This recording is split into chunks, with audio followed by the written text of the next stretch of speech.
बिस्मिल्लाहिर्रहमानिर्रहीम। आज chapter number 1 profits है। ठीक है, तो सबसे पहले देखेंगे कि उन्होंने बेसिकली जो एंगल की क्लासिफिकेशन बताई है कि उन्होंने अक्लूजन को क्लासीफाई किया, माल अक्लूजन को। ठीक है, और उनके अकॉर्डिंग जो आपका फर्स्ट मोलर है वो आपका कीट होता है, जो कि सारी आपकी अक्लूजन को डिफ़ाइन कर रहा होता है। ठीक है, अब नॉर्मली जो अक्लूजन है, नॉर्मल जो क्लास होती है उसमें आपका जो mesiobuccal cusp of upper molar होता है वो आपका अक्लूड कर रहा होता है buccal groove of the lower molar में। ठीक है, ये आपका नॉर्मल होता है। अब क्लास 1 में आपका रिलेशन तो नॉर्मल होता है मोलर्स का। ठीक है, बट आपकी जो लाइन ऑफ अक्लूजन होती है वो चेंज होती है। अब उसकी कुछ रीज़न हो सकती है, कोई माल पोजिशनिंग हो गई, क्राउडिंग हो गई है, रोटेशन हो गई है।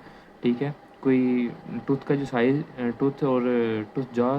टूथ साइज़ और टूथ जॉ डिस्क्रिपेंसीज आ गई हैं, जिसकी वजह से ये सिचुएशन हो सकती है। देन आपका जो क्लास 2 है उसमें आपका जो लोअर मोलर है वो डिस्टली मूव कर जाएगा, उसकी जो पोजीशन होगी वो डिस्टली होगी in relation to upper molar. ठीक है, देन आपका क्लास 3 है वो लोअर मोलर जो आपका होगा वो मीजिली पोजीशन होगा in relation to the upper first molar. ठीक है,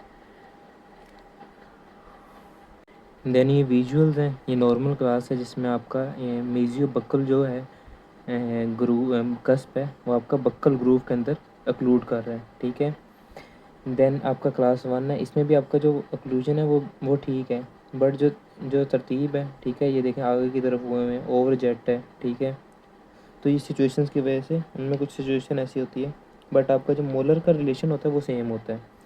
देन जो क्लास 2 है इसमें आपका डिस्टली मूव किया हुआ है लोअर मोलर, और जो आपका क्लास 3 है उसमें आपका मीजिली मूव किया हुआ है लोअर मोलर, आपका जो लोअर जो है वह थोड़ा मीजिली होगा।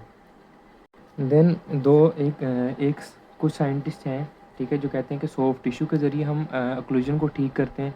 ठीक है, मतलब हम जो ट्रीटमेंट प्लान करेंगे वो सॉफ्ट टिश्यू के अकॉर्डिंग करेंगे, और जो एंगल था वो कहता है कि हम अक्लूजन के अकॉर्डिंग करेंगे।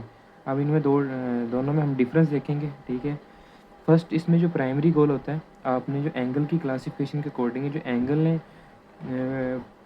पैराडिगम दिया है उसके अकॉर्डिंग जो है आप पहले आइडियल डेंटल ओक्लूजन ऑब्टेन करेंगे। ठीक है, जबकि जो सॉफ्ट टिश्यू का के स्पोर्टिव थे वो कह रहे थे कि आपका जो नॉर्मल सॉफ्ट टिश्यू प्रोपोर्शंस है और अडाप्टेशन हैं, ठीक है, आपकी लिप की थिकनेस कंटोर वगैरह, बक्कल, ठीक है, चीक्स, आपका जो बक्कल टिश्यू है, चीक्स हैं, ठीक है, रेट्रोमोलर पैड एरिया जो टिश्यूज़ हैं, उन सब की जो सॉफ्ट टिश्यूज़ की जो प्रोपोर्शन है वो सबसे पहले अडाप्ट की जाएंगी। ठीक है, ऑब्टेन की जाएंगी। देन इसमें जो सेकेंडरी गोल था एंगल के अकॉर्डिंग वो आपका जॉ रिलेशन था। ठीक है, एक आइडियल जॉ रिलेशन। बट जो सॉफ्ट टिश्यू में था उसमें ये था कि आप फंक्शनल अक्लूजन, ठीक है, कि जो आपकी अक्लूजन वो फंक्शन में आ जाए। ठीक है, वो फंक्शनली वो हर तरह का फंक्शन परफॉर्म कर रही हो। Then hard and soft tissue relationships. ठीक है, उन्होंने कहा था कि जो एंगल था वो कह रहे थे कि आपका हार्ड टिश्यू प्रोपोर्शन आप आइडियल रखें और जो सॉफ्ट टिश्यू है वो उसके अकॉर्डिंग अडाप्ट कर जाएंगे। ठीक है, जबकि जो सॉफ्ट टिश्यू थे वो कह रहे थे कि आप सॉफ्ट टिश्यू की प्रोपोर्शंस को आइडियल रखें, जो कि हार्ड टिश्यूज़ को डिफ़ाइन कर रही होंगी, उनकी ग्रोथ को उस तरह ही वो कंट्रोल कर रही होंगी। ठीक है, फिर आपकी जो डायग्नोस्टिक एम्फेसिस थी वो एंगल के पास वो डेंटल कास्ट थी, स्फेलोमेट्रिक रेडियोग्राफ थे।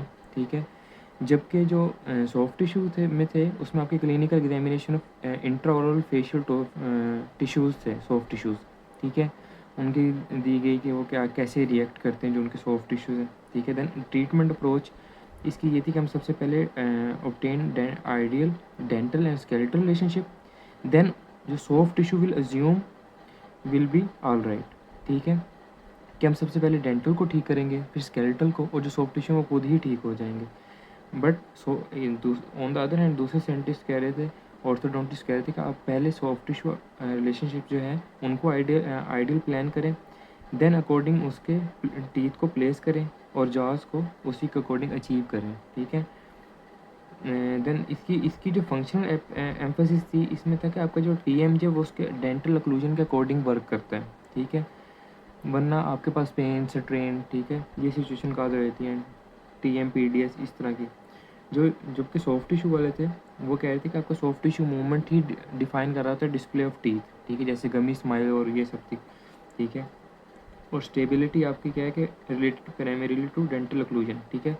इसकी स्टेबिलिटी के इसके बाद जब हम एंगल को मानकर चलते हैं तो सबसे पहले हमारे पास जो ओक्लूजन जो हमें रिजल्ट मिलेगा वो डेंटल ओक्लूजन के लिहाज से मिलेगा, और जबकि इसके इधर हमें सॉफ्ट टिश्यू इक्विलिब्रियम मिलेगा।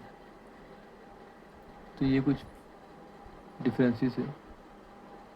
देन कुछ टर्म्स हैं, ठीक है, उनको देखते हैं, उनको आगे डिटेल से देखेंगे, बट यहाँ पे उनकी जस्ट डेफिनेशन देख लेते हैं। सबसे पहले ओवरजेट, जिसमें आपके पास जो अपर टीथ हैं वो आगे प्रोट्रूड कर रहे हैं in relation to the lower teeth, ठीक है। तो उसमें जो नॉर्मली उनका जो ओवरजेट होता है वो 1 से 2 mm जो होता है वो नॉर्मली ही प्रेजेंट होता है, ठीक है। मतलब अगर इतना है तो वो नॉर्मल है।